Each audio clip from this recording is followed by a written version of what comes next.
Hey, yo!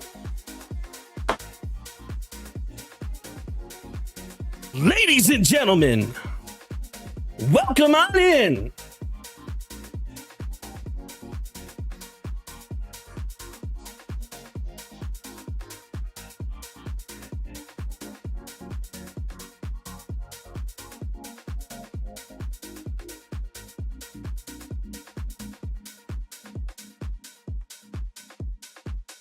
Ladies and gentlemen, welcome on in. My name is Percussive173. It is an absolute pleasure to see you guys in happy freaking Friday night. I am very, very excited to be here.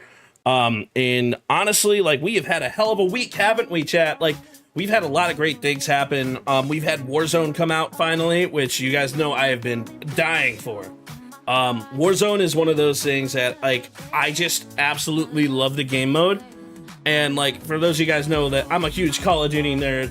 What it do, Michael Joseph Murray? Welcome on in. It's great to see you. But today, we have a really special weekend coming up. Not only do we have the PSP podcast tonight, right here, right now, but tomorrow we also have another episode of the PSP podcast. That's right, we got two in back-to-back weekends, or back-to-back days. Tonight we have, I'll introduce her to you. She is an absolute gem in the content space. And I'm very excited to share, her journey with you guys, and hopefully we can say some things to inspire you guys in your content journey along the way. And tomorrow we have the art of photography. And if you guys haven't seen that, make sure you guys are paying attention to Twitter. I am very, very excited for that podcast as well. But tonight, the main feature, the main time, I'm very excited. I say we kind of hold off on, like, the hype for a moment and we kind of get right into it, don't you think? I don't know, what do you guys think? He said 2 for 1. Yeah, 2 for 1. But tomorrow is the two, and tonight is the 1. And ladies and gentlemen, that being said, why don't we go ahead and roll it? Maybe. If my recording decides to want to start. Ladies and gentlemen, let's roll it. Ladies and gentlemen, welcome on in to the PSP podcast, featuring your friendly host, Percussive173, where PSP stands for Perk Spreads Positivity, where we educate. The 3 E's, right? You can educate, you can entertain, you can be empathetic. Have you encountered any gender-related obstacles or biases while building your career in content creation? I would say the cyber stalking. By bringing in the best of the best. You still do that, so let's not discount that. So what really made you go into streaming? What was that decision? What was that move that made you make, as I'm very sorry, I know I'm teasing you, but it's literally, it's one of those things that we can do. Post everywhere, post often, and do it your own way, and have fun. and have fun and be yourself. Fine. Have fun, honestly. Like that, I love that so much because it's so true. Like, if you like the content you're making, like if you're watching it and you like it, you're not the only person. From fitness to establish a new habit or a routine, what is your message to them? Start with less than you think you need. Too fitting. Would love to get some tips and tricks of the trade on like how you kind of do things in the cosplay field. Yeah, I'd love to go into that, especially because like I've done a little bit of everything, right? So I've made some costumes, I've bought some costumes, I have my friends' old costumes, I've commissioned costumes, I like craft all kinds of things, but also I wear things. Like there's a whole smorgasbord if I do a little bit of everything when it comes to cosplay. To VTubing and animation. This is something that I may want to get into. How should they start? Ooh, I think everyone should start on YouTube. I think YouTube is going to be your best place for launching metrics that creators should be paying attention to, in my opinion. Yeah. I think, and like specifically with like VTubing, I think it's, I think all of that is like kind of like the difficulty level is like bumped up to like expert. And our goal at the PSP podcast is to educate and inspire aspiring creators. And we are super excited for this week's episode, and we can't wait to see you there. So let's have a freaking party.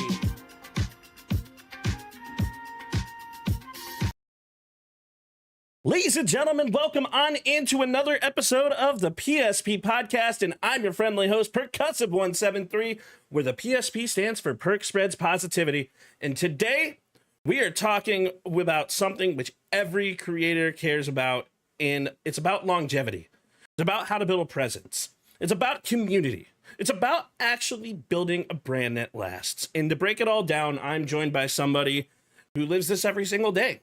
And if you guys don't know her, she's a partner, she's an ambassador, she's a leader, she's a host, she's an interviewer. She even plays some really awesome games, the retro games. And I'm super excited to introduce Ash Said Hi. Ash, say hi. Hi. How are you? I'm great. How are you doing today? I'm doing very well, actually. It's been a really interesting day, but I'm glad to be here. I'm excited it's Friday, and I'm glad to be here with you. I am same. I'm glad to be here with you. You know, we've already had some great conversations and I am feeling prepped. I'm feeling ready and I'm looking forward to having a good conversation today. Absolutely. I'm very excited to have a conversation with you and just kind of get to know you and help educate the entire content world. Because like, as you guys know, the PSP podcast is dedicated to inspire aspiring creators. And the whole reason why I put it on is to bring in the best of the best, people who've been out there, people who've experienced the world of content in ways that, well, maybe you have not.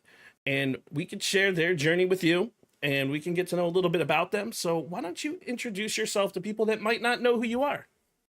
Sure. So, hi everyone.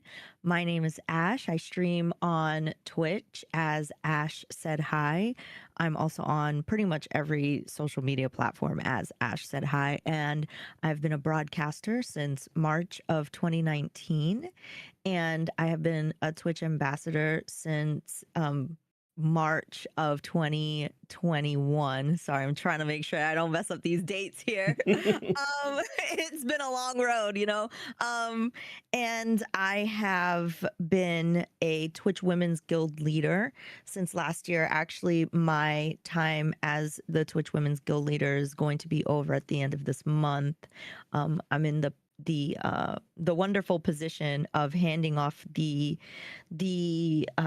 responsibilities to the next community specialist who will be taking over, and they're going to do an incredible job. But I mostly broadcast retro games and Nintendo games. As you can see, I'm a big Nintendo fan, and indie games with a retro vibe. And the goal of my channel and the work that I do is to connect with people through the joy of retro gaming. You could think of my channel as kind of like a third space for people who enjoy comfort, retro gaming, Mr. Rogers style vibes of, like, you know, how we talk and interact with each other, making sure everybody feels like they're welcome, and exploring games that we either know and love very well or games that I've never played before. and sharing that excitement and that fondness for things like that. So, yeah, I really enjoy being a broadcaster on Twitch. I'm also a host.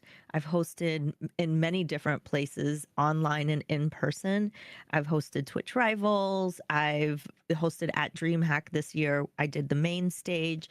I've hosted at TwitchCon. I've done many panels and interviews all throughout the years, like PAX East and retro conventions all over the place. So, yeah, I love traveling. And then outside of streaming, I love art. I have a degree in graphic design. I went to school for advertising. I have a cat named Bobby who's not here right W now, Cats. surprisingly. Yeah, she'll probably come and crash the show soon. As will But Joplin, but yeah, they have a knack for that, right? Mhm. So yeah, and I love Star Trek, and I love Nintendo, and I love gaming. I love gaming history. So yeah, I'm excited to delve deeper into all of the different things that I've learned through my content creation journey. I love teaching people, and that's why I do a lot of panels and things like that. I love sharing everything that I've learned through my journey, so that way people can, not have to go through the mistakes that I've gone through, or maybe their journey's a little bit easier.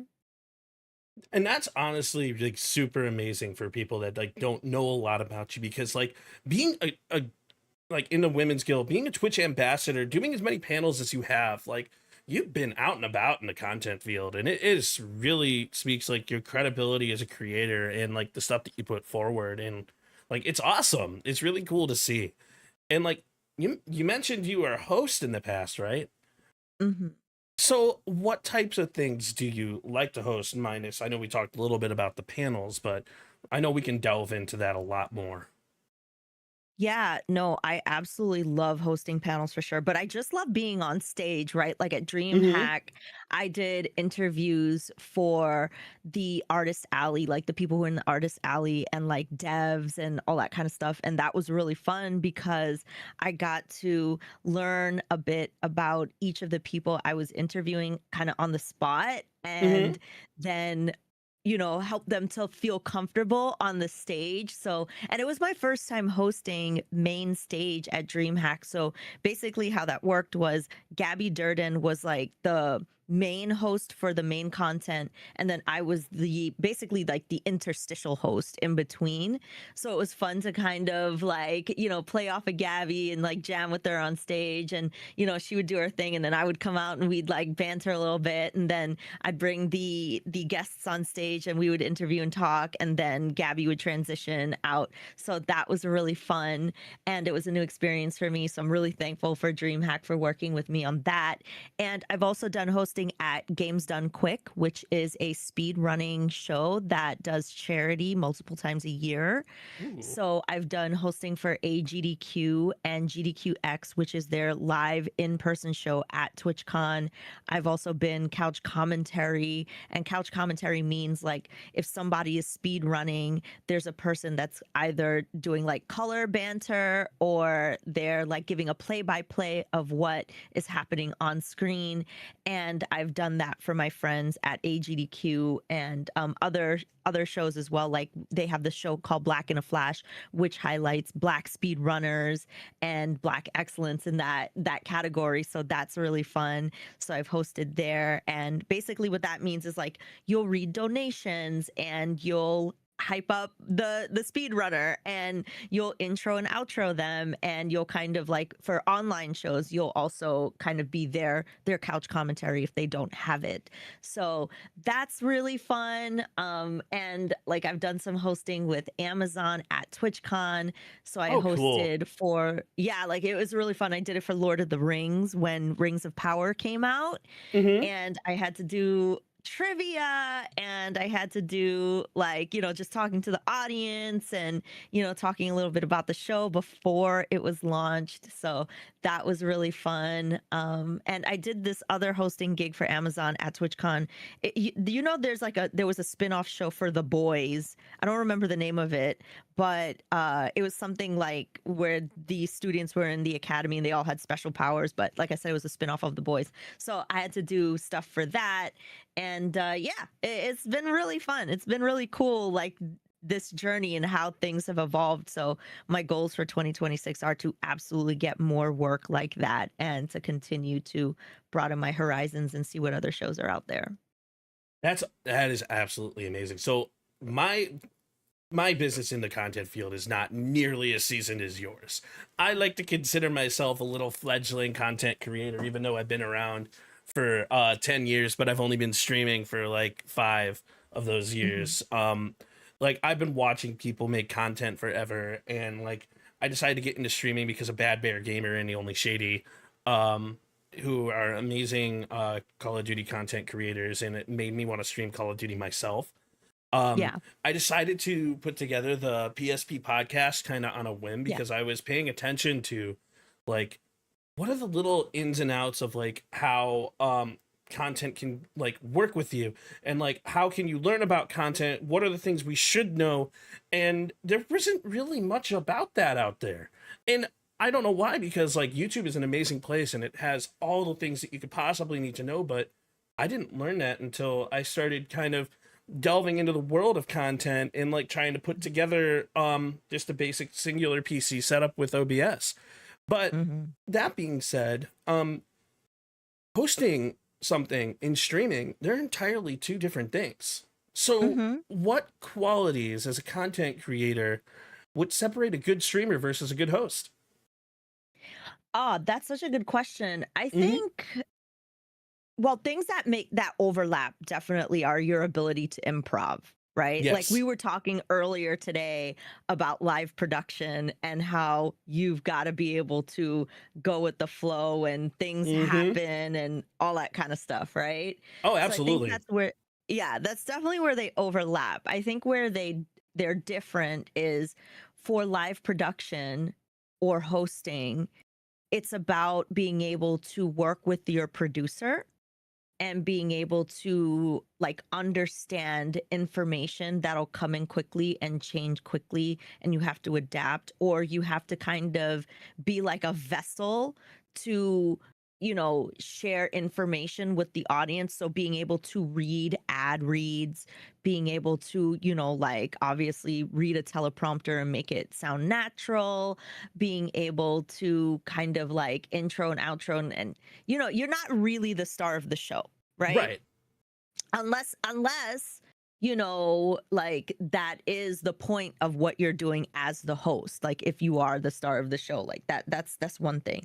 But with streaming, I think that you are the star of the show. Like, absolutely. I mean, for me on my own channel, I want to be the thing that everybody shows up for. I want to be the person that like, fills the stadium, So I think the skills that are different there is being able to hold audience retention, which I mean, you're doing as a host as well, but in a different way. Like you have to hold them, I think, a little bit longer because streams typically are longer.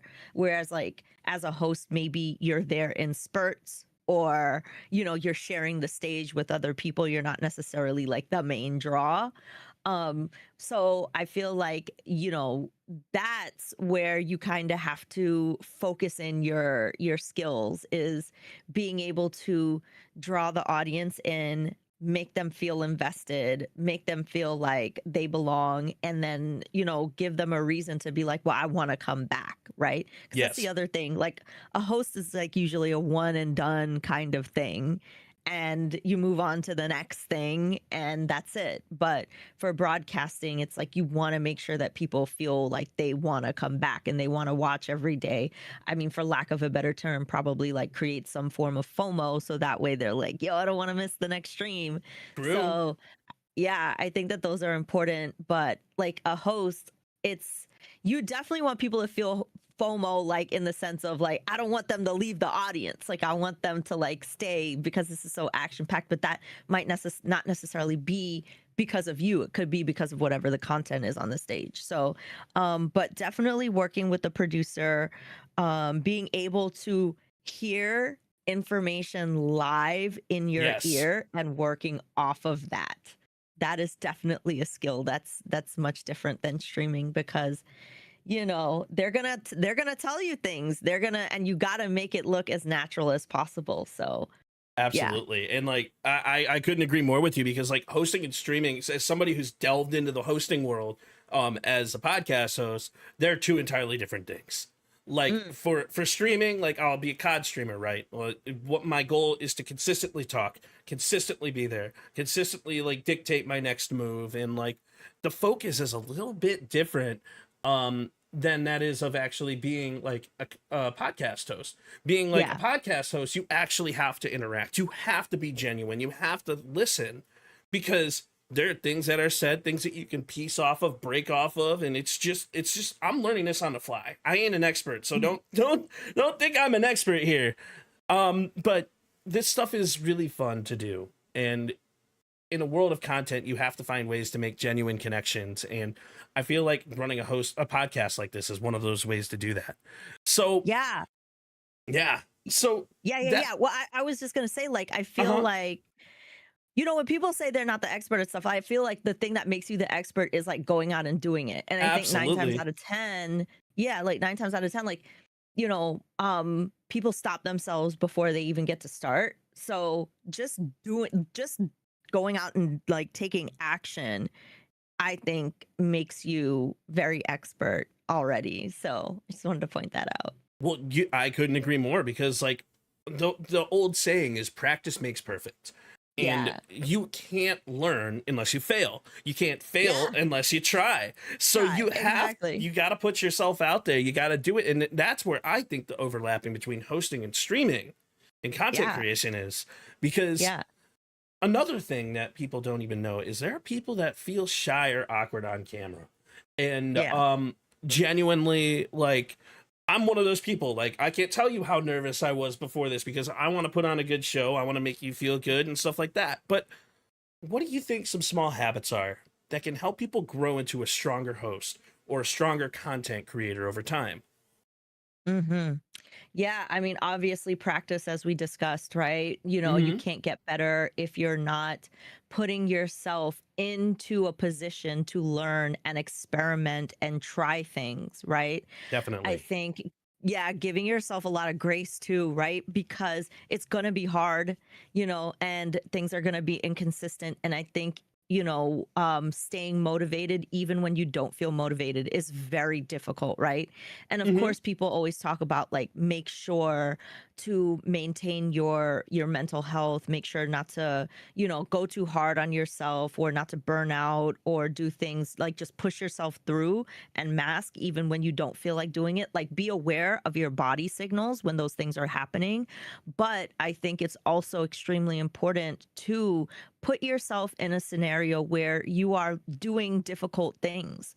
Like, you are capable of so much more than you think. So, you know, doing difficult things is really important. And even though you feel like something is tough, like, putting yourself in the situation to do it will show you that it's probably not as difficult as it seems. And keeping it really super simple, right?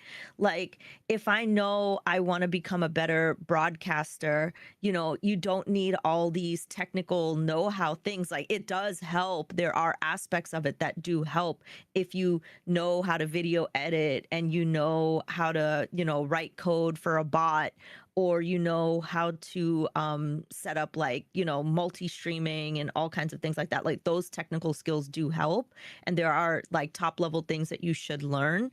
But you know, there are also ways to keep it super simple. You know, there are pre-made things out there. There are other people that you can ask for help. There's so many tools. Like, there's communities that you can reach out to, like the guilds, like the creator clubs, you know, like all of those things, so that way you can work with a network of people. Like, there's no reason why you have to be the expert at everything.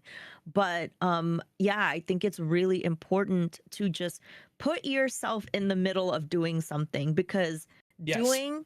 that's the 90% mark, right? It Mhm. doesn't have to be perfect. I think that's the enemy of advancement. That's the enemy of, making progress, is like thinking that everything has to be perfect. Like, just do it, and then if it's not perfect, fix it later. And I think that's how we get better. in every podcast episode I discuss that, and I'm so glad that you pointed that out, because like, funny you talk about the difficulties, right? And like, I failed communications 101, right? And now I'm hosting a podcast. Yeah. How does that make sense? And like, and when it comes from like the tech stuff, like, you're right 100%, because like, you don't need the best of the best technology to be amazing. You can get that over time. You can always upgrade, but I started on a laptop, a controller, and a singular monitor. And like, I had a headset microphone. It was a Turtle Beach headset, and that's all I had. And I decided to play Call of Duty because people thought that I was funny and people thought that I was goofy. And then my buddy Tyrone was like, "Hey, Perk, I'm gonna put you on my stream because you're so funny and people want to see what you look like. I hope that's okay." And I'm like, "Yeah, that's fine." I wasn't really considering going live, but like, it's funny how things evolve over time. Yeah. And in a world of content, that's just kind of how it is. You learn as you do, and you gotta keep going and keep doing things. So yeah, and you gotta be observant to your surroundings, right? You've definitely got to watch what other people are doing. Bingo. You've got to see what's trending. You've got to, I mean, I do this all the time.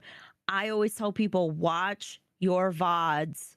Just watch it. Like, I don't understand I'm scared to hear myself talk, or I'm scared to, look at the video. I'm scared. Like, if you're scared, then why would somebody else feel comfortable watching? Like, you've got to get into the habit of air checking yourself and looking at all your clips, and making sure that the production value you are offering to people is giving a return on their investment and their time. Exactly.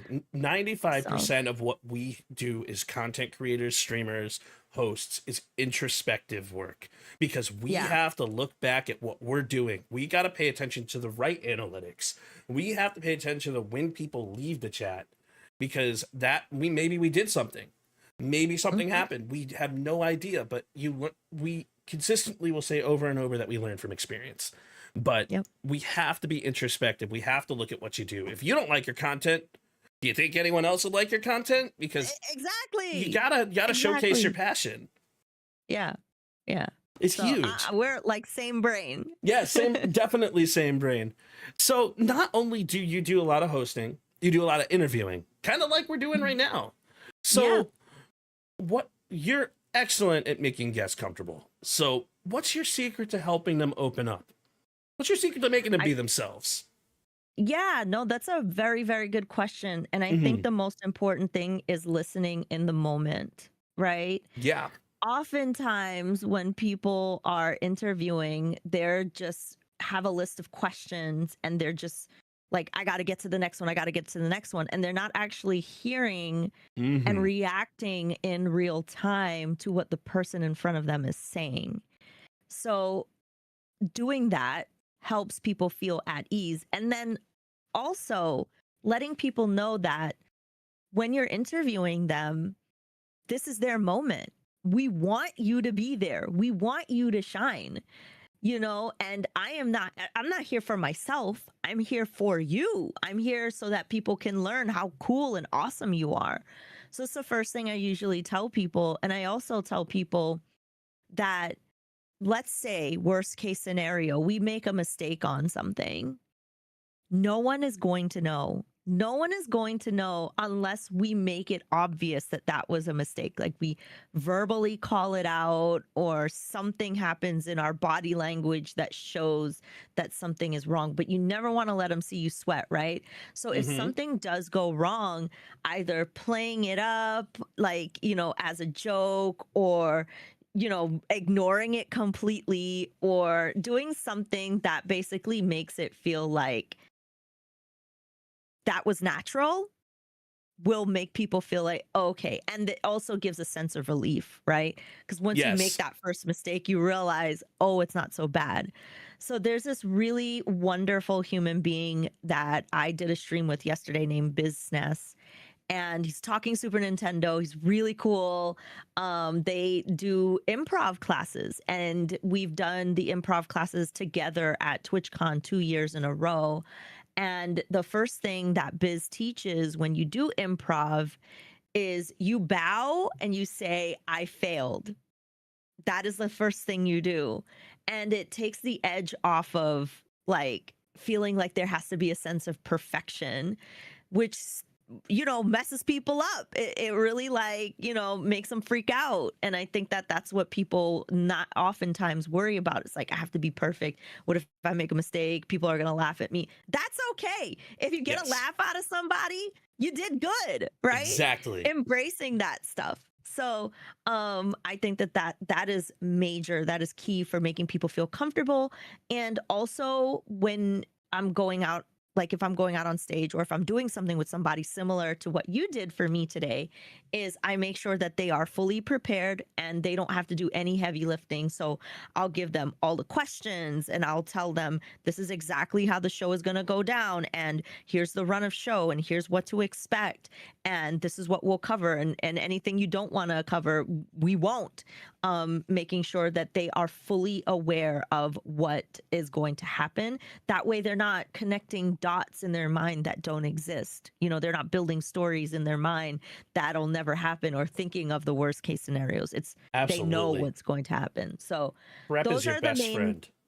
Yeah, exactly. Those are the main things. So it's worked out for me. And yeah, I hope to continue to do more.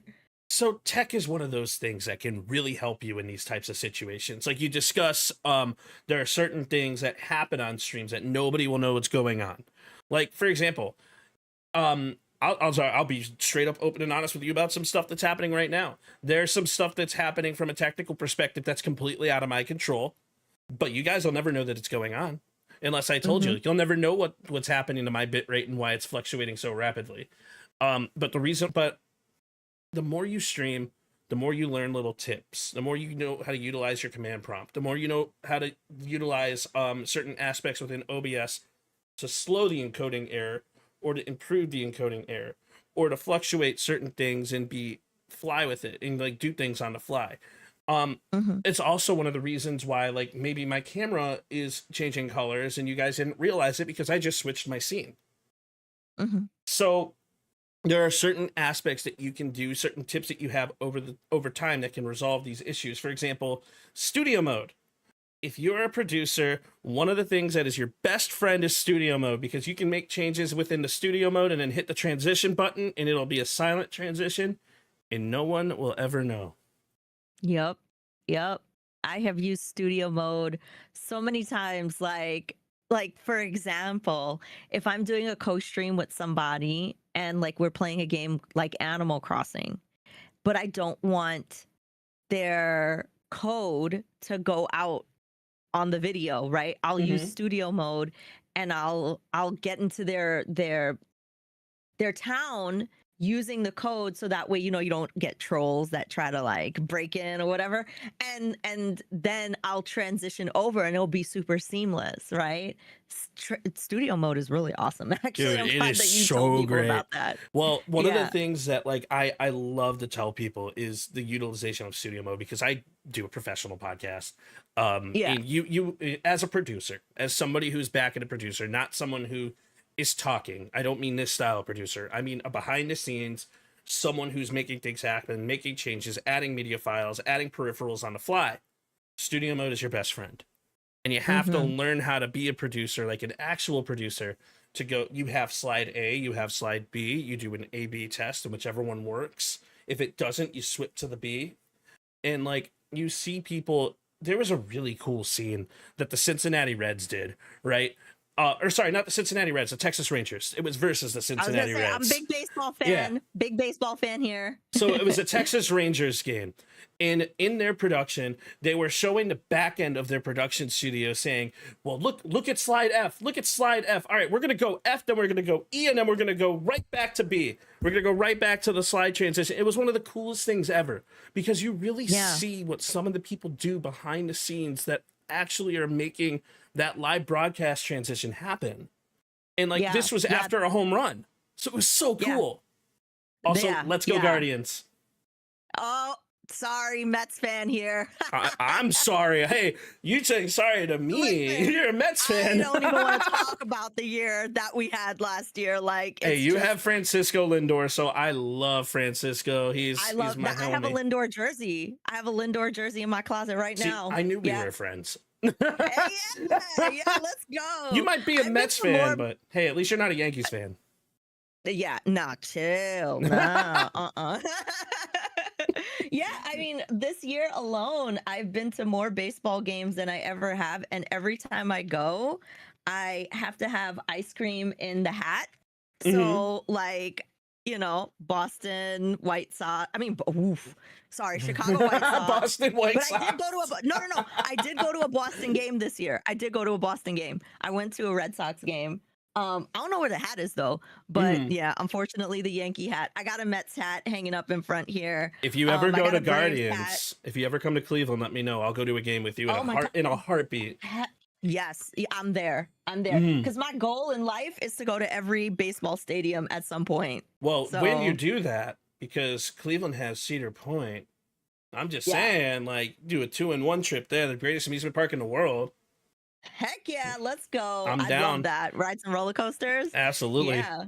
So yeah, actually, I want to make sure I touch on before we change topics. No, go for it. You were talking about production, and one of my favorite Instagram accounts is, I think it's called Behind the Screens. And they focus specifically on exactly what you talked about, transitions and showing production behind the scenes, like when people have to call like cameras, like, all right, switch to 7, switch to 9, switch to 1. And like, I've seen it for sports, I've seen it for like award shows. They've gone behind the scenes on like award shows, sports, like all kinds of cool stuff.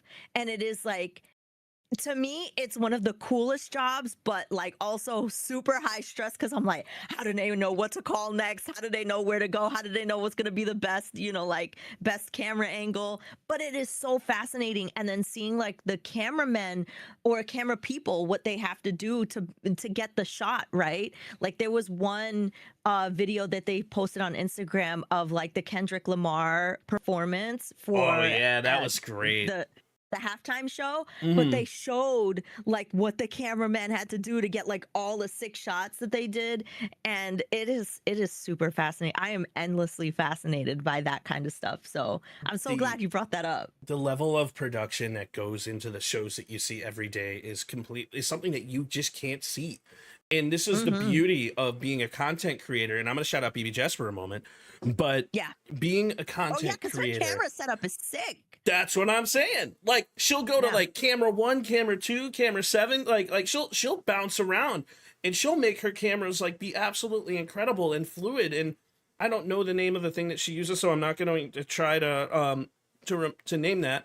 But like, I had her on a podcast and we were just kind of talking about the mentality of being a content creator and just doing things right. And like, she's such a gem with the stuff that she puts together, especially from a camera perspective and a production perspective. Like, heck yeah. She even makes her mistakes enjoyable, to the point like where she'll be like, all right, we're not doing this. I'm starting stream over. We're starting this over. And then she'll go to her starting soon screen and she'll fix everything. And then she'll go right back. And like, it's the stuff you can't see, but also the stuff you can see. It's really cool to watch production in action. And the reason why I'm going into the content creation aspect is because we wear many hats as creators. We're our own audio engineers, our own production assistants. We are our own video editors. We are our own producers, our own hosts. We're the star of the show. We play the proper video games. We do it all. We're our own marketing professionals. And that's all the stuff that you guys don't see behind the scenes. Like 10% of what you guys are seeing every day is what we're doing right now in front of the camera. The other 90% you guys don't see. The networking for me to even reach out to Ash, to have Ash even come out onto the show. Yeah. So it's, you guys don't see that stuff. You guys don't see what happens behind the scenes. And let's kind of talk about that a little bit. Like, what made you have that decision based off of my interaction with you to even come onto the show?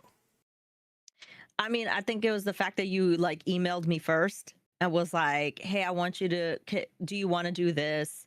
Explained what it was and was clear about your intent. I think a lot of people fumble that first interaction, right? Because it's like, all right, why are you reaching out to me? What is it that you want? What is the time commitment? When do you want to do this? How much far ahead do I have to prep? And Collaboration I think, 101, guys. Collaboration 101.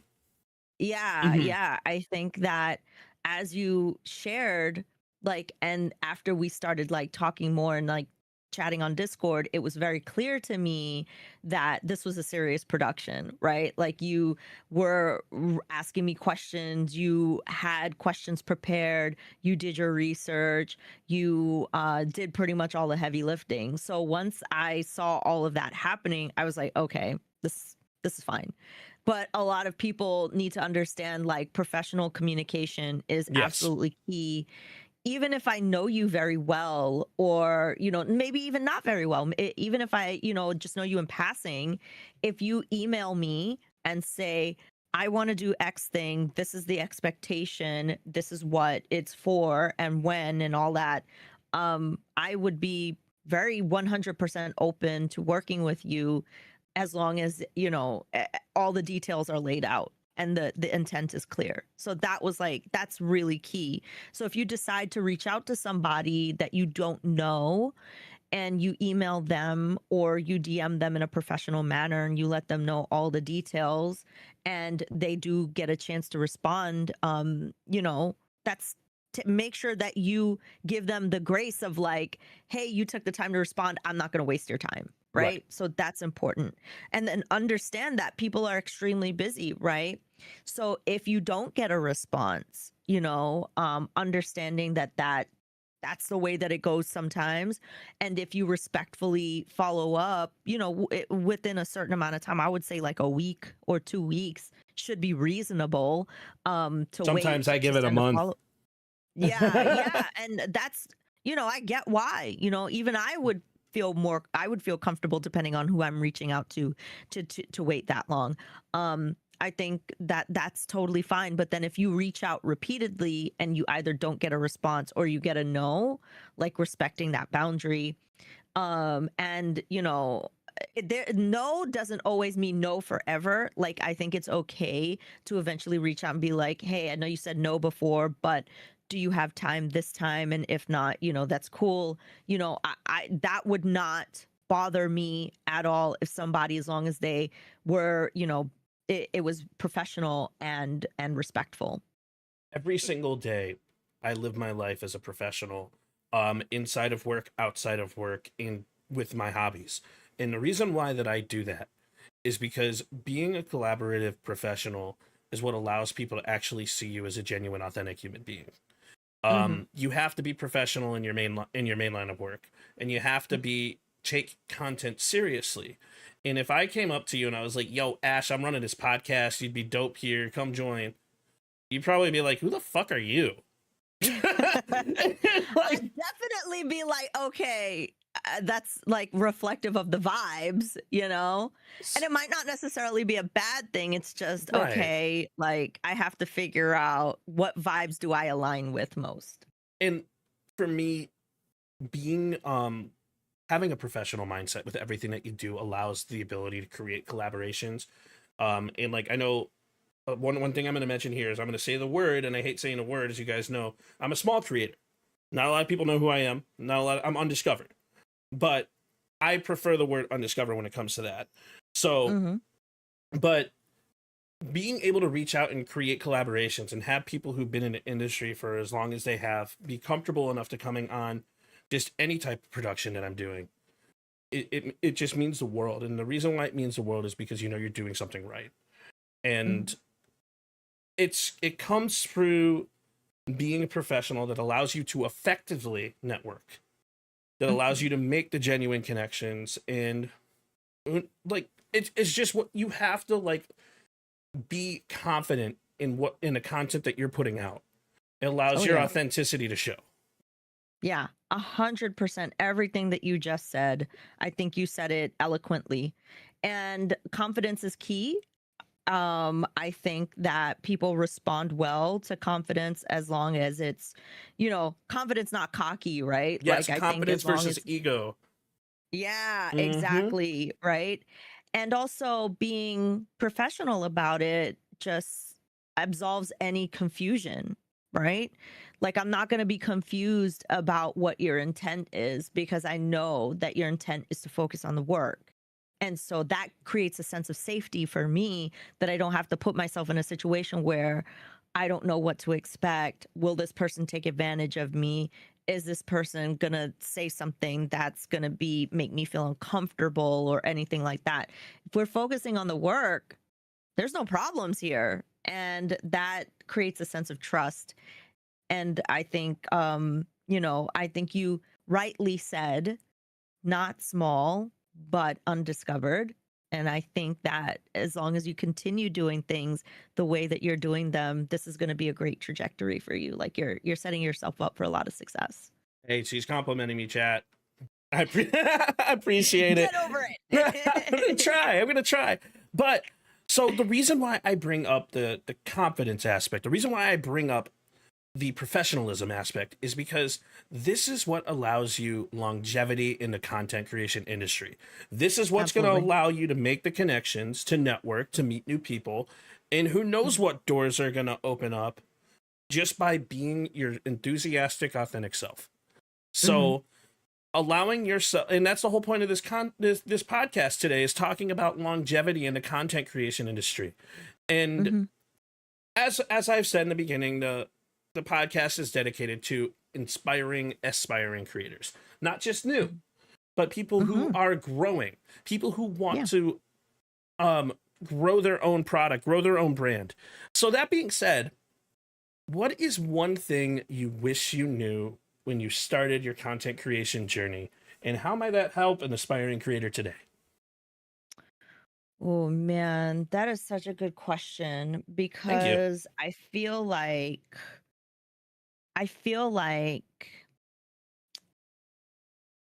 there's no handbook for what we do, right? Bingo. There is absolutely no handbook. So we are often leaning on fellow creators to learn. We're often having to experiment. We have to sift through data that could be outdated or doesn't apply to us. I wish I knew more about coding and how to utilize bot tools from the beginning because I feel like it's an important tool to monetize your channel. So I wish I had those skills from the beginning. I still don't really even have those skills. So if there's somebody listening, if you could teach yourself, how to utilize, things like streamer bot or anything like that to really drive excitement and drive fun moments, you can set yourself up for a lot of success if you know how to utilize those tools. I would also say that, I kind of feel like I don't take a long time to learn lessons. Like I observe a lot. I'm very, very introspective about what I do. But I think that making sure that beginner Ash knew that anything is possible and like you can literally like don't sell yourself short on anything. Yes. Like if you need to negotiate a contract, not being afraid of saying the higher number because you are totally able to achieve it. Like I think that's probably one thing. So what I mean by that is, let's say you want to work with a company and they come to you and they say, hey, what's your budget for working on this activation? Not being afraid to say, well, my time is worth, let's just put a number out there. If I'm going to do 5 streams, $15,000, right? But you have to justify that cost. You have to say, if I'm going to tell somebody that these 5 streams are going to be worth $15,000, here's what they get with it. this is the analytics for the interactivity with my chat. This is what you would get like post stream, the analytics, you know, me posting across social media, you know, cutting up VODs for clips or whatever. Like those are the, like making sure that you understand like how to pitch, why that money equals what they're getting. You won't have any problems. I think a lot of beginner broadcasters feel like, well, imposter syndrome. Am I worth it? Why would they want to work with me? If I tell them this amount of money, they're going to walk away. No, they're not. Like, yes, it's possible that they can, but they're more than likely going to say, well, we can't work with that budget. How is this budget instead? You know? Right. Don't be afraid to do that kind of negotiation. So I would say that. And I would say just make sure that, you know, you're having fun. You know, this should be fun. Absolutely have fun. Definitely have fun. And I love what you said in regards to you are your own product. You are the product. So market yourself properly. Sell yourself properly. Allow yourself that ability to go to that next level, and don't ever sell yourself short. For me, I say exactly what you said in a slightly different manner. Content creation is a journey, and it's a never-ending journey. So you have to make it what you want to make of it. And that is my something I wish I knew when I started streaming 5 years ago. It was that mentality that allowed me to be able to network properly, that allowed me to be confident in my ability as a content creator. Because let's be real, for somebody who doesn't grow and is not seeing rapid growth like a lot of other people, it's going to be very, very difficult to keep yourself on the right path. So what you want to do is you want to keep doing what you're doing, because you're not necessarily doing anything wrong.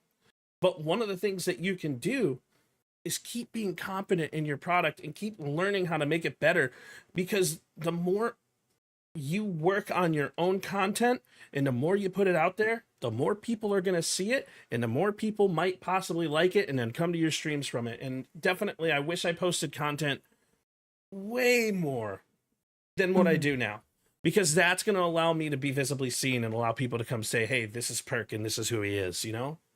Yeah. I absolutely think that consistency is a very big part of success. Yes. And like you said, it's a marathon, not a race, right? Like you got to be in it for the long haul. You got to be in it for the love of it. There's going to be a lot of moments, just like with any entrepreneur, right? Because this is an entrepreneurial endeavor. You will spend a lot more in maybe money or time than you're getting back. And it has to be something that's worth it to you.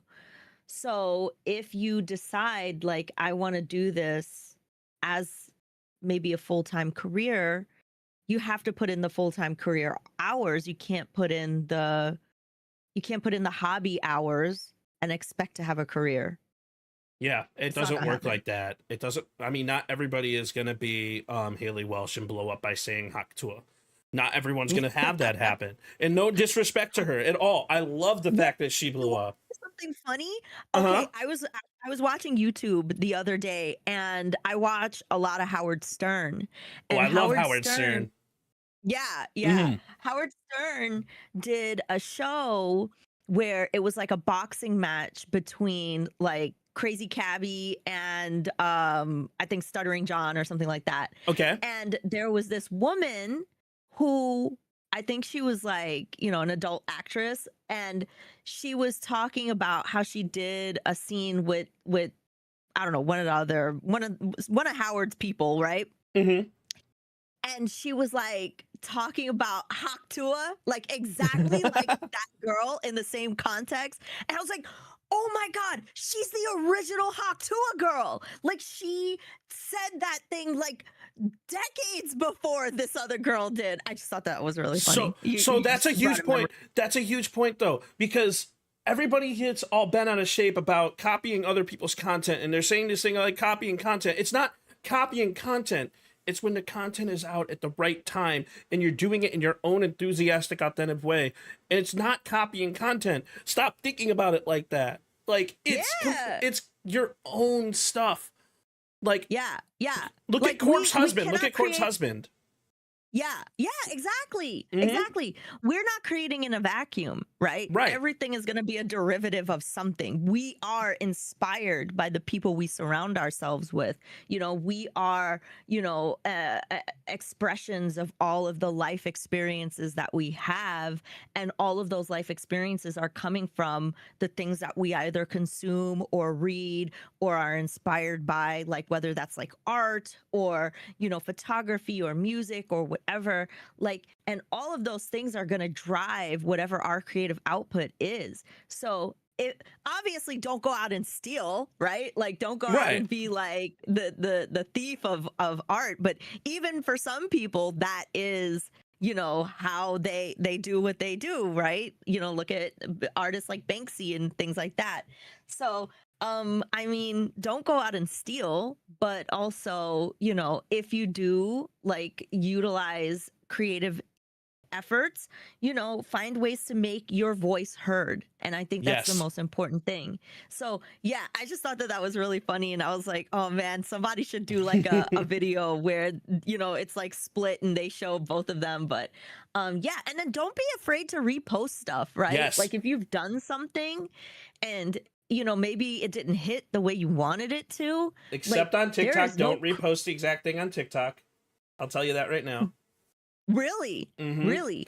TikTok will flag it if you have the same wavelength and you have the same visual wavelengths. Yeah. It will actually flag your content as a copy, and it won't let you post it. So TikTok's the only one that you can't do that. You have to change your edit. Okay. Well, fair enough, right? Like that actually makes a lot of sense, right? Because there were some accounts that were getting, obviously they were getting big off of posting other people's content, but also I've seen some accounts where it's like they literally post the same video every day. So it kind of makes sense to me, but what I mean also, like, yes, repost it, maybe wait a month, edit it a little bit, tweak it a little bit, change the audio quality a little bit, but don't be afraid to also cross post too, because I've seen things like do, really well on TikTok and then not well on Instagram and vice versa, you know what I mean? So don't feel ashamed for doing any of those kinds of things, Snapchat Spotlight. If you do not use Snapchat Spotlight, use it. That's the only videos that I have ever consistently had 1 million views on, or sorry, not 1 million, 100,000 views on, in a row. Like I've had 3 videos back to back to back hit 100,000 views, and like nice. Snapchat Spotlight is massive. I've actually found out, and again, this is all preference. So what I'm saying is an opinion. It's my opinion, but I think that Snapchat Spotlight brings more people into my streams than TikTok brings into my streams. Or Instagram Really? brings into my streams. Yeah. Interesting. I think that every creator should utilize Snapchat Spotlight in some way, shape, or form. Just like everyone swears on using TikTok in every way, shape, and form. But like, I have never thought about using Snapchat. I'm gonna look into it. Yeah, I will gladly teach you the ropes on this on the Snapchat, Yeah. on the Snappy Chat. I love that. I'm gonna make a note to myself about that. Yeah. So, and we also mentioned like inspiration. Inspiration is huge in the content world. I wouldn't be a creator if it wasn't for the following 4 people: X Marie Angel, Steffi Evans, The Only Shady, and Bad Bear Gamer. I would not be here. Perk would not exist as a content creator, as a streamer. The PSP podcast would never exist without them. And what I did is I took aspects of each one of their streams, because I was a viewer first. And then I made it into what Perk is. Steffi's personality, Marie's gutsiness, Shady's storytelling, Bad Bear's educational goofiness and energy. It's like everybody has their own things that makes themselves work. And as a content creator, the best way to grow is by watching other people. That is my opinion, but that is my belief. I share that opinion. I absolutely share that opinion. I am a Twitch gremlin. I'm always on Twitch. I'm watching people's streams as I'm editing, like yours last night. Yeah, it's, I don't know, it's like having someone in the room with you, you know, like you get some sound in the room and then you're able to do work. Like that's totally me as well. I think that when I got my Twitch recap, like out of 365 days, I was on Twitch like 355, you know what I mean? So yeah, I agree with you. And I think, as we said, you know, you're gonna learn from the things that you fill, you know, you fill your space with, you fill your mind with. And there's no better way to learn from people who are achieving the kind of success that you would like to eventually achieve for yourself and be inspired by them. Yes. So yeah, continue. I always say, yeah, that's a good thing, you know, to do that. And another thing in the content world that people really like to try to get into is niche gaming and niche content. So for you, retro gaming is such a distinct niche. Like, what drew you into that, and what drew you into niching down into the retro gaming aspect of things? Yeah, I think when I first started broadcasting, the first 2 games I streamed was Breath of the Wild and Tetris 99. I love Zelda. But yeah, me too. I have, and just much like everybody else here, I have a very large backlog of video games and a very large physical collection of video games, as you can see here. So I wanted to share, you know, those video game experiences with people. And I said, you know what? I think the first thing I did was I hooked up my Super Nintendo Classic console because it had, you know, like HDMI output, and I had just bought an Elgato capture card. So I was like, oh, let me try this out. And I think I played like Kirby and Zelda and Mario 3. And I was like, oh my God, this is really fun. And I'm able to like play games that I never got to finish. So I was like, why not? Right. And so I started, you know, looking through the retro category and seeing like all the people who were in there and starting to get to know them and learn the community. And that was like, okay, I think I found my people here. So one day I did a search for the Commodore Amiga, which is basically like a computer system that was popular in the mid 80s, early 90s it was created by Commodore in the United States, but it was way more popular in Europe. And it's still going strong to this day, right? Like people are still making games for the Commodore Amiga. People still speed run Commodore Amiga. Like, you know, people stream from it. And that's how I met some of my best friends, like Amiga Bill and people who stream a lot of Amiga games. They're very, very active on Twitch. And so once I started seeing how robust this community was, how incredible they were, how supportive they were, like a lot of people helped me learn the ropes and stuff like that, I was like, okay, this is what I'm going to focus on. And also, you know, I think that retro and nostalgia are totally in vogue right now, you know, and hopefully they'll always stay that way because things are always going to become retro, right? Like things are always like, you think about now, Morrowind and Oblivion are over 20 years old, both of them. And you're just like, how, you know? I personally think, and that's the thing too, right? Like it's fun to talk about these topics because like you ask people what does retro mean to them and you'll get wildly different results depending on how old the person is you're asking.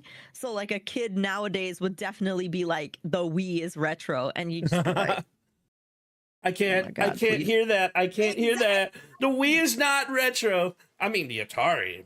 I mean, now we're getting somewhere, right? Exactly. Right. And funny enough, like Atari has had a major resurgence. Like, yes, it has. They're still making Atari consoles, like HDMI output Atari consoles, and they're one of the you know, third-party brands that are still making cartridges to this day of their games, and they're taking their IP and, you know, like, and making new games. Like they made a new game based on the story of Yar's Revenge. They've made a new game based on the story of Haunted House. Like they're doing so many cool things and publishing all these cool new games. So there's so much to talk about in that space, and lots of remasters, remakes, you know, like Dragon Quest. Square Enix just recently did Dragon Quest 1 and 2 remaster, which is really beautiful if you haven't gotten a chance to play it. So there's so much like life in that genre where it's like it's small enough where the people who are really into it are really into it, and you'll find a very wonderful source of community, but it's also big enough where you can focus on it and make a great living for yourself if you decide to do this as a career. So that's many of the reasons why I focus on it. And also because I get to be authentically me, right? I get to talk about all of the experiences that I have playing games with my mother, playing games with my dad, talking about all the games that I inherited from my dad, sharing the Amiga that was handed down to me from my dad, and getting to share like real life experiences so people can know who I am as a person and what I identify with and what's important to me and what I love and what makes me passionate. So I get to do all of those things. So I get to show people who I am as a person and be authentic, and Yes. they connect with that. So that's the main reason why I focus on retro gaming. That's why I started streaming in the first place. Not retro gaming, but the passion and authenticity. Because Yeah. every day when I stream and avoid burnout, I look back and I'm like, the reason why I started streaming is because this is something that I'm passionate about. This is something that I enjoy. And the reason why I bring that up is because watching you speak about your niche, you lit up, and it was so cool to see. And watching, and that's a beautiful thing about having a podcast like this, is being able to watch people get passionate and to watch them light up is one of the most incredible things to see. So I have to ask, have you always had a passion for retro gaming, or how did choosing that niche help you build a consistent, loyal community in your community? Yeah, I mean, I have always been a Nintendo fan. I've always been into video games. Like, it is a part of my identity. It's a part of my core of who the DNA of Ash. Because as I said earlier, I gamed with my mother, I gamed with my father, I gamed with a lot of my family. And so I get to relive all of those best memories when I engage in this, especially on Twitch and, wherever else I create content. So, yes, creating a community through retro gaming has been key. As I said when I introduced myself, creating this as a third space, right? Yes. So people come here, they can watch me play a game for the first time that maybe is their favorite game, or we're replaying a game that we really love. Like, for example, Link to the Past is a game that I love to replay. Eye of the Beholder, Dungeon Master, like all those games are games that I love to replay, and my community knows me for it. Or UN Squadron, which is a shoot 'em up game on the Super Nintendo. That's really awesome, fantastic, published by Capcom. So those are games that I know and talk about all the time. But as I said, developing that space where people have that comfort of, oh, I'm going to come and see like these kinds of games, whether it be Nintendo or retro games. And one major thing that I've built community off of that's not retro or Nintendo is Star Trek, right? Ooh. I'm a big Star Trek fan. Does that mean you hate me because I'm a Star Wars fan? No, I mean, we bring back the old fanboys movie jokes, I mean, Star Trek versus Star Wars.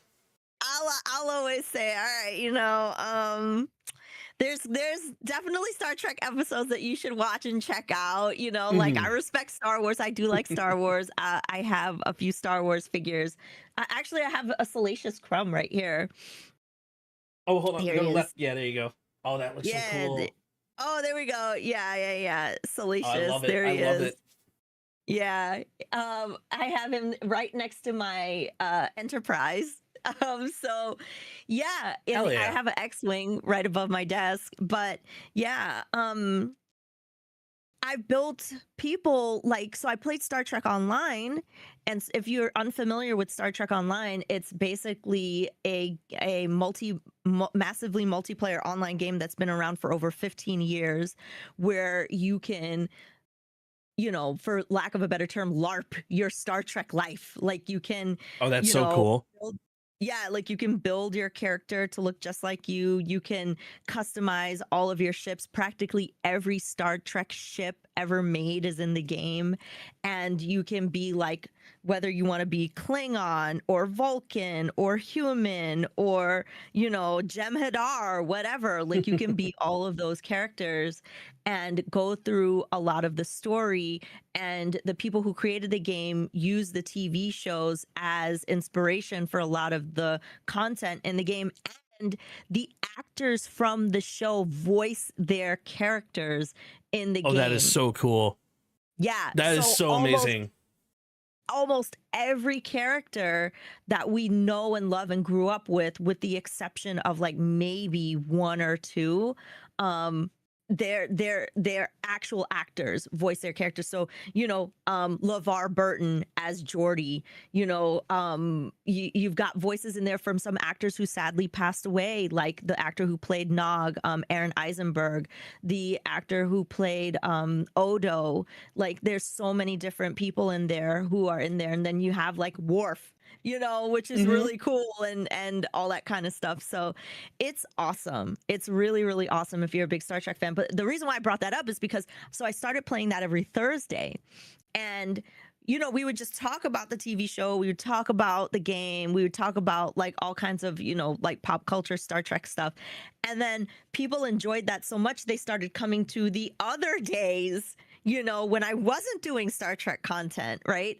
And I started building that community, and they stayed for the retro games. I would have people who say, I don't know anything about Star Trek, but I just like hanging out with you. And that's, I think, an indicator of, okay, I must be doing something right, you know, because I'm making people feel comfortable. I'm making people feel like they're having fun. We're directly engaging. Like I think that's the magic of live streaming. So, Yes, you know, it's like it's the human element of it. So I couldn't agree more. And like, honestly, like the creating a human connection with people based off of like your genuine, like, experiences and livelihoods, it's an amazing thing. That's the beauty behind the live streaming world, and people forget that building a community is so incredible.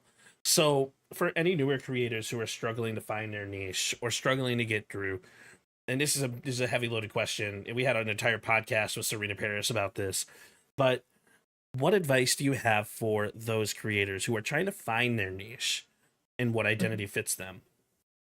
Oh, by the way, we have a party crasher here. We have a party crasher. This is Bobby. Hi, Bobby.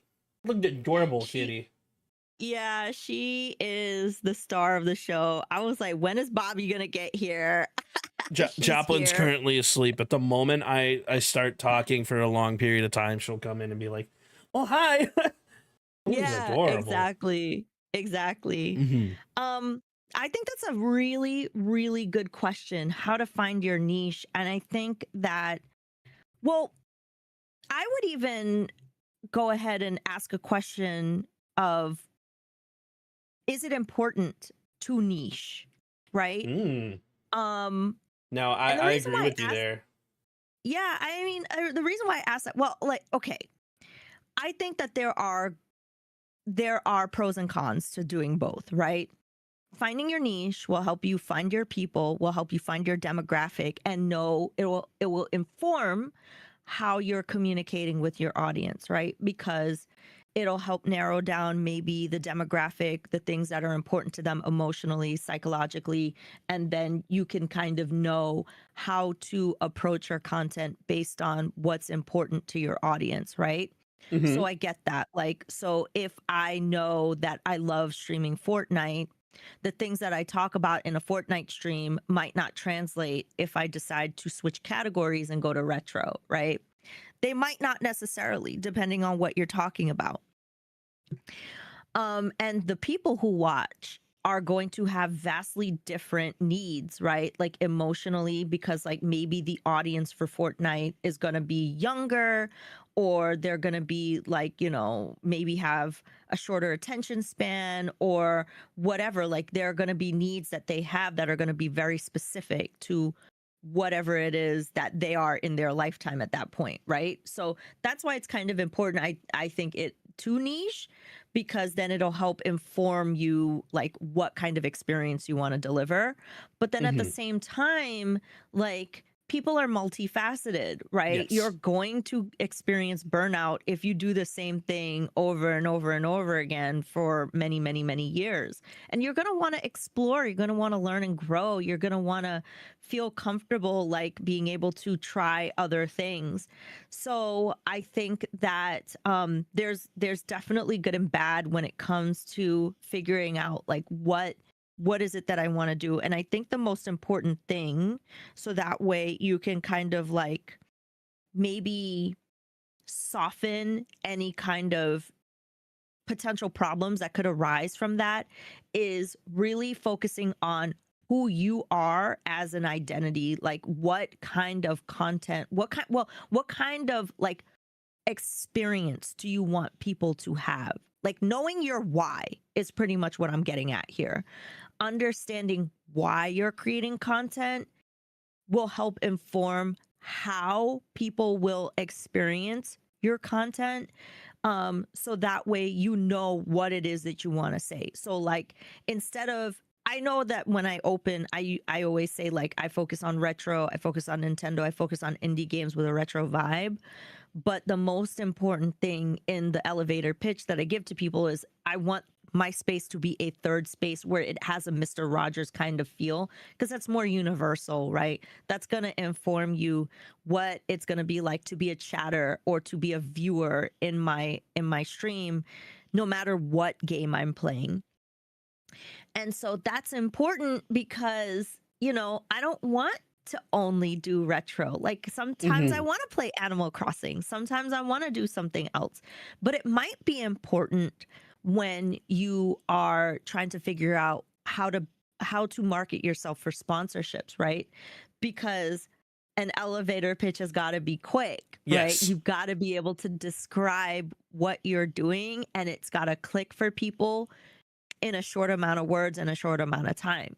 So that's why I feel like understanding your why and developing who the identity is of whatever your channel is quickly will help get that message across and will do much better for you versus being like, well, I just stream this thing. I'm only a food streamer. I'm only a just chatting streamer. I'm only, and look, if that's something that you are diehard passionate about, you're like, I don't want to change. I want this to be my only thing.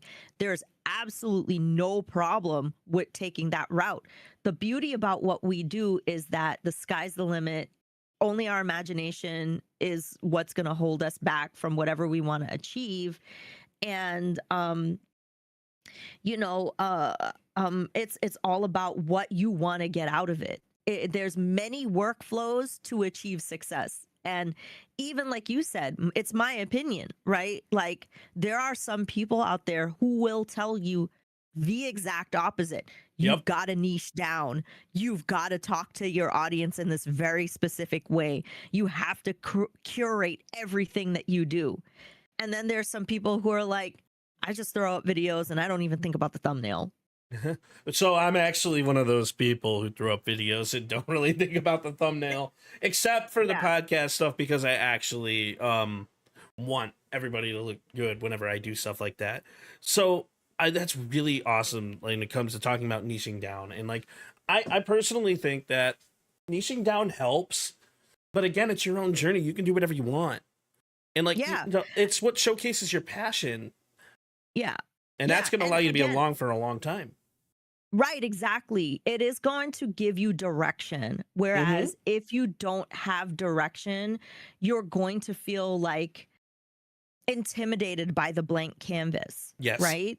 You're going to feel very intimidated. Like, you're going to be like, I don't know what to do. I don't know what's right. And I think that's the more important thing, is that there's really no right or wrong per se, because even with like going viral, right? Like, there are people who will be like, you know, the gurus of going viral. Like, you have to do this, you have to post this way, you have to do this content, this kind of length, and have these kinds of graphics with this kind of sound or whatever.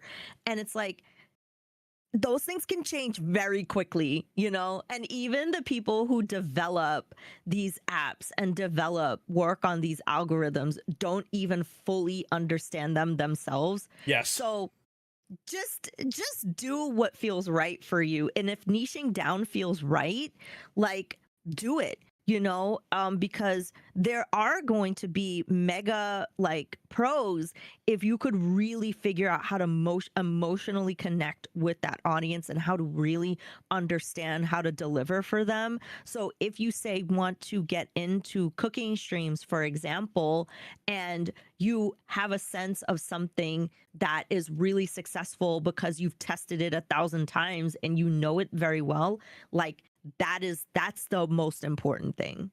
I definitely agree with you. And like being able to allow yourself that ability is huge. So I want to kind of jump a little bit here, kind of off your notes here, but a little bit of a jump into this direction.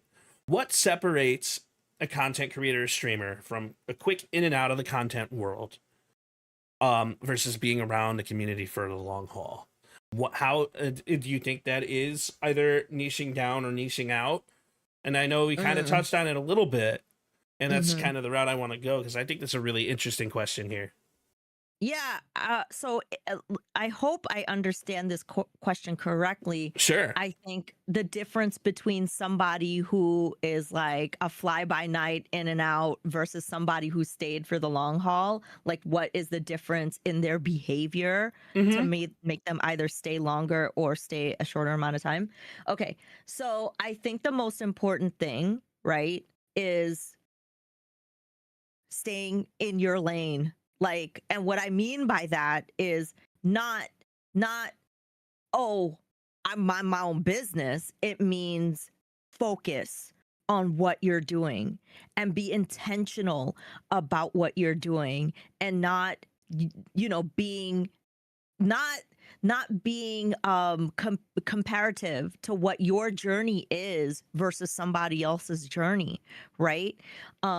Because I don't know what work behind the scenes somebody else has done to achieve what looks effortless, right? Yep. I don't know. And it could look effortless, but that's the thing. A lot of things that look effortless is effortless because that person has put in 5 years, 10 years of work, right? That is such a huge point. Don't let comparison be your thief of joy.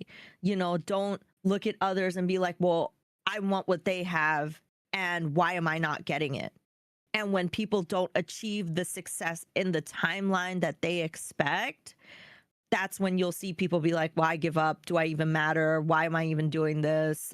You know, I don't care anymore. I'm burning out. I hate this, whatever. Like you've cheated yourself out of so much joy, you know? Like do what you're doing because you love it. Yes. And because it's important to you and because you've got something to say and you know why you're saying it. Like oftentimes these kinds of conversations come up, especially specifically in the Twitch sphere, when it's talking about pushing for partner, right?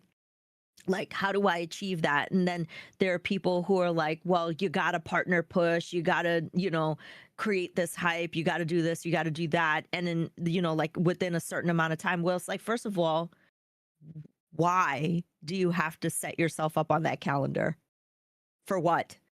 What are you learning? What are you circumventing by taking shortcuts and wanting to do things quickly? What are you cheating yourself out of? What are the experiences you're cheating yourself out of? But not to say that you know, trying to achieve success is something that you shouldn't do. If you want to be successful, go for it. Do it. Don't apologize for that. Just be confident in what you're doing, but understand that if you take certain routes, there are certain other routes that have been proven to happen because of, you know, multiple experiences, multiple you know, testimonials of what people experience. So specifically with partner pushing, you'll often find a lot of people say, oh, I pushed and I had all this hype, this excitement. I achieved partner, and then like a few weeks after I achieved partner, my numbers dropped because I didn't have the same hype. I didn't have the same excitement. I didn't, it's kind of like dieting, right? Like instead of changing your life habits to make small incremental changes that'll last you the rest of your life, people crash diet and then they gain the weight back like almost immediately. And then they wonder why they backslid, are you, do you have the same amount of hype? Are you putting on the same level of events? Are you putting in the same effort? Or did you get comfortable after you achieved what you perceive as success? And that's, And I think that oh, sorry, go yeah, ahead. sorry, go ahead. Please go ahead. I like to describe that mentality of like the journey of content creation as a car in cruise control. There never is really any real reason to try and give yourself those tentative timelines, but you can allow yourself to strive for a goal. And striving for a goal is important because ultimately what everybody forgets is we have to go back to the basics. When you're a content creator, you want to showcase your passion. You're passionate, you're going to be more inviting. I think of content, the world of content and creating content, kind of like a dating show. And this is really interesting because I know I'm throwing a lot of analogies out there like really quickly. But like the moment you try too hard, everyone's going to know, and everyone's going to be kind of like, I don't know. But the moment you let yourself kind of relax a bit and just let yourself go with the flow, that's when you're going to start to see that growth because you're comfortable in your own shoes. And a lot of people miss that. Absolutely. 1,000,000,000%. Yeah, I agree with that. 100 million billion percent. Because it goes hand in hand what we discussed with confidence as well, right? Like when you walk into a room and you're not looking at your phone, you're not looking for the wall to go hang on, you're not, relying on something else to kind of take the edge off, and you walk in confidently, you speak a little slower, you don't, you're not afraid to engage with people. People feel that energy. Yes, they and do. people and people also feel that energy when you are streaming and you love what you do versus it's a means to an end, right? Now, again, I don't want anyone to feel like if they are doing this because they want a certain type of success, why that should be discouraged or why that is there's something wrong with that. There's absolutely nothing wrong with being like, I want to work with Nintendo. I want to be a stage host. I want a certain kind of viewership. I want to achieve success. You just have to understand that you have to work even when motivation is low. You have to experiment. You have to put yourself in uncomfortable situations. Yes, you do. And you have to be consistent with what you're doing. And I know that's like amazing to think about, but I have the corniest goal in the world. As a creator, and like everyone's like, you're selling yourself short, Perk. You're selling yourself short. No, I promise you, I'm not. My goal as a content creator is to make at least one person smile a day. I don't care if it's my co-host. I don't care if it's you guys. But the moment someone tells me, oh my God, this was fucking amazing, you're a really, really genuine human being, that is what makes my heart absolutely whole. And that is kind of why I do it. And I don't do it because I have what is it called? A praise kink. That ain't it. That ain't my mindset.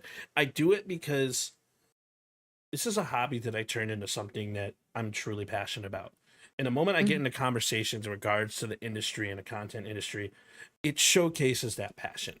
Because the world of content is such a vast place. There's so many different avenues. There's so many different people out there. There's IRL streaming, Call of Duty streaming, FPS streaming, retro streaming, like you name it. Content is just something that's consumable. And people forget that. So as a creator, what lasting message do you want to give any new and aspiring creator? What do you think they need to know if they're thinking about hitting that go live button for the first time? I think that they need to know that this is a marathon, not a race. And I think that they need to know that there is a lot of trial and error involved. And I think that they need to go for the 90%. They need to go for the 90%. It's not about perfection. It's not about, being the best. Well, I mean, if you want to be the best, go for it. But if, you want to improve and you want to do well and you want to do this for a long time, you've got to give yourself grace, allow yourself to make mistakes, just get things done, and push through even when motivation feels low. Like, that's something that we've said multiple times throughout this whole entire show, but it's because it's so important, and it has gotten me where I've gotten to, through today. And it's true. It's just simply true. It has been the way that I think about every aspect of what I do all the time, every day when I'm doing this stuff. And I think that it should be fun. And I would say also the last thing is, like, always bet on yourself. Yep. Always bet on yourself. Imposter syndrome is a really big thing in this space. And there's no reason why it has to be, because, like you said, somebody could be listening and watching this. They could be lurking. You have no idea. Yep. And you could have said something that really had a deep impact on them, something that they'll hold with them for years and years and years. And you just impacted that person, in a deep way, in a profound way. And that's huge. That's huge, right? That's what we're doing this for, is to create deep, actual, real connections with people that may mean something. As the great Kendrick Lamar said, bing bop, boom boom, boom bop bam. That's the type of shit I'm on you don't even understand. And holy shit, you hit the nail on the head there. I'm not. Yeah. Yeah. I mean, your goal of making one person smile, like, that is an awesome goal, Thank you. And that, I always say that too. I remember when I was at DreamHack and I was telling somebody, like, hey, if I get one laugh out of somebody, if I am looking in the audience, I see one person laugh, I'm like, mic drop, I'm done, I'm good. It's huge. I did what I needed to do for the day, And so you bring up imposter syndrome. I have imposter syndrome. Like, for example, like, I'm going to bring, I keep bringing out DreamHack Dallas 2024, right? So DreamHack Dallas 2024, I went into that convention, you know what, this is going to be my last hurrah in the streaming world. I'm going to hang it up. I'm going to do what I need to do. I'm going to go do what I need to do. Maybe talk to some people, and then go watch some Call of Duty, and then go home and then just be a viewer. So I went in there with that mentality. But what I did not expect is the amount of love and support that I've seen in regards to the podcast, in regards to the Call of Duty content that I've been creating. Like, to the point where I met Sasky for like one of the first times ever. Sasky came up and told me, he's like, Perk, I love your content. I'm like, the fuck? What do you mean you love my content? It's like, well, me and a lot of people watch your content, whether it be from the podcast, or whether it be like from what you're doing. Like, that shit resonates with me. Just to even hear that. And it actually inspired me to go back with a whole different set of things, because the mentality that I took from that conversation wasn't because I didn't know why I'm here. It was, you never know who is watching your content at any point in time, and you need to allow yourself to enjoy yourself, to present that content in that point in time. It's absolutely 100% true. I have similarly been surprised by people who are like, Ash, I love your channel. Like, I went to TwitchCon EU this year for the first time ever. And TwitchCon EU is definitely very different than San Diego, because yes, especially if you're, in the United States, like, obviously you're going to know a lot more people at San Diego than in EU. If you're a streamer in, EU, Japan, Australia, you might know more people there. But because I play a lot of like Commodore Amiga, or because my time that I actually go live, there are people in Europe who do watch. And I had somebody come up to me and they were like, yeah, I lurk in your channels like every day. And I was like, what? And it was really cool because she was like, yeah, I watch everything that you do and I never talk, but I really love your channel. And I was like, oh my gosh, It's this such a person has great been feeling. watching my channel for years because they were able to tell me all these different things that I had done. And I was like, wow, that's really cool. It's really, really cool. So you never know. You never know. And there are people who could discover this podcast, you know, a year from now and then be Mhm. like, yo, I really like this. Now I'm going to go back and see what's going on now. You Maybe know? they make their own podcast, you know? Like, by all means, like, I know some people are like, don't copy my shit. No, copy my shit. Go bring on Yeah. people. Have better conversations than me. Do it better. I dare you. Yeah. Yeah. Because, like, Exactly. I want to see the Exactly. world Which of is- content grow. I'm a completely different being. Like, Exactly. Yeah, I agree because then it legitimizes the space so much more. Like I'm tired Yep. of people not like if I explain the concept of an actor, everybody understands what that is, right? yes. We are digital entertainers. It's Yep. not that far off. You know what I'm saying? So it's like you know, you should be able to explain this and be like, yeah, I'm an actor, except, you know, I do it on camera live. You Mhm. know, like if you're into Broadway, you could be into what we're doing here on Twitch or wherever, you know, Yeah, except I you're can't streaming. sing. I can't sing to save my life. But there are plays where people don't sing at all. You Yes, know? there are. So yeah, exactly. And then the other thing is like, you know, there are a lot of transferable skills between those things. And so, yeah, maybe I might not have the visibility as like Tom Cruise or, you know, Jennifer Lopez or like people like that. But there are people within our space that can achieve that kind of success or in that similar stratosphere, Or right? maybe So- it's a matter of time and you will. Right. And so, you know, by you saying, I'm not going to gatekeep anything, I want other people to succeed. I want more money circulating in this space for others to understand it and it to grow. And maybe then like more people are getting involved because it's, you know, more accessible because this information is now out there. It Mhm. legitimizes the platform. You know, it makes people see like this is something I can invest in. Maybe more sponsorships are now like happening because then it's like, okay, we understand this a little bit better. Because like imagine going to a boardroom and saying like to a brand, Nissan, hey, if we put this actor in this commercial, it'll help sell cars. Okay. If we stream what it's like, you know, looking at a new preview of this car at a car show, you know, live on Twitch, this is what this could look like. And then all of a sudden, you've got people who may not have understood the space now getting curious, Yes. right?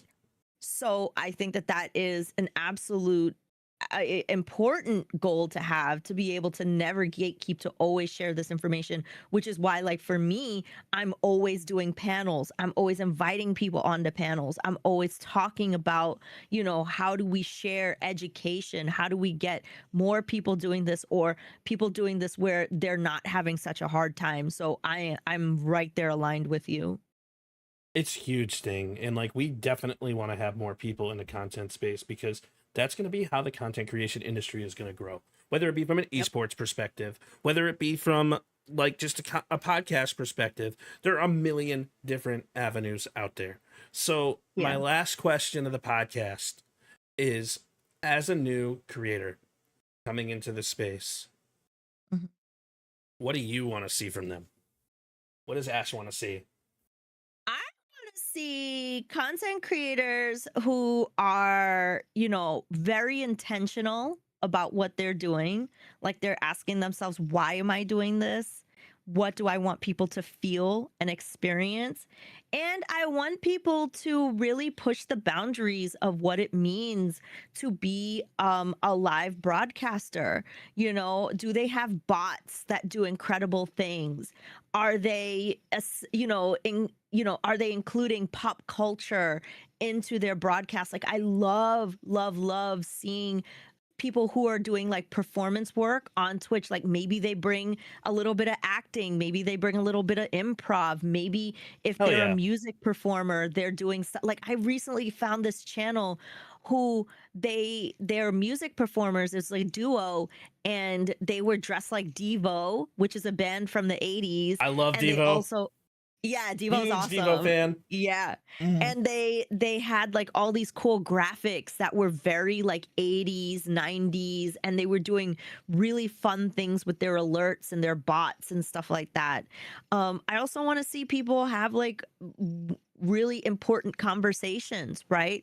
Like I want people to feel safe in this space, and they don't have to apologize for who they are. You know, I want safety for non-binary people. I want safety Yes. for people of color, Yes. Black people. You Mhm. know, I want safety for women and anybody, no matter what their walk of life is. You know, trans people. I want Mhm. safety in this space for them so that they can exist and show their beautiful ways that they live life on this planet, and also be able to have fun creating things that are personal to them, and be able to connect with people who share, you know, their experiences, or people who are curious and maybe never knew anything about what it's like to live or be in those paths of life, and be like curious about like, oh, I found this new human being that's really awesome. I want to get to know them. Like I want them to feel safe in that space. So that's what I want to see for the future of content creation. That is an absolutely amazing thing to see. And like the future content creation is bright with a lot of the people in it.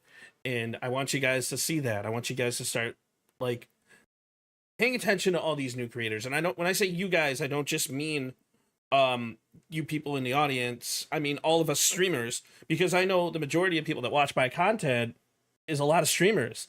Like, put yourself out there, allow yourself to be seen. I know it's difficult. I know we're busy. I know we have to lurk from time to time, but also put yourself out there and do your damnedest to get into other people's chats, because that's going to allow them the mentality of even you just saying hello. Like, it's going to drastically inspire those people who are wanting to grow. And that's my message to streamers. My message to new and aspiring creators. There's only one journey, ladies and gentlemen. So make it your own. And have fucking fun. Yep. Exactly. Well, ladies and gentlemen, thank you so much for coming into another powerful episode of the PSP podcast. And as always, Perk spreads positivity, because that's what PSP means. And ladies and gentlemen, if you are not following Ash Said Hi, my face will haunt you and your drinks. No, I'm kidding, it won't. But please make sure you're going to follow her. Go show her some love. Go follow her channels. Go tell her the podcast sent you. And like, genuinely, I appreciate everybody. And Ash, thank you for being an absolutely amazing, immaculate guest. And ladies and gentlemen, oh my God, thank you. This was like amazing. Like I can't tell you enough how easy it was to come on and talk and feel comfortable talking and know what to expect. Your questions were really great. But before I go, I just want to scroll up my camera, because I want to point out this box right here, which is the original box for when the PSP first launched. Oh, my hell very, yeah. very first PSP. She brought the PSP on the PSP. Yeah, there you go. I had to point that out. I had to point it out because of my retro collecting, which it's sad to think like the PSP is probably retro now, but it is totally so retro now. Hey, add it to your niche, add it to your stream. We're gonna bring back retro gaming with the PSP.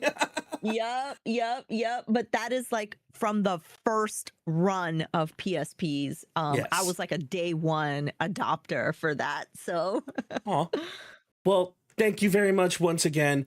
And ladies and gentlemen, as always, stay positive, keep creating, and I'll see you guys tomorrow. You guys have a wonderful night, ladies and gentlemen. Bye.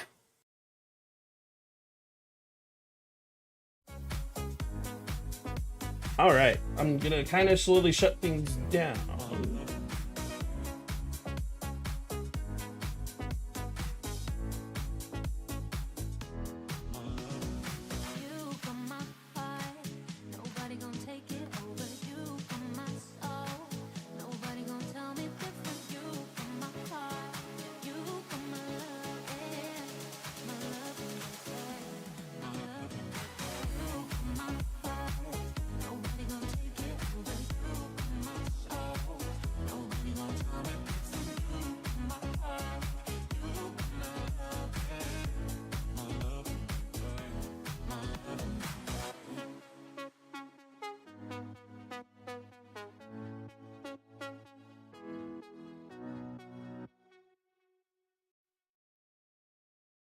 I see you.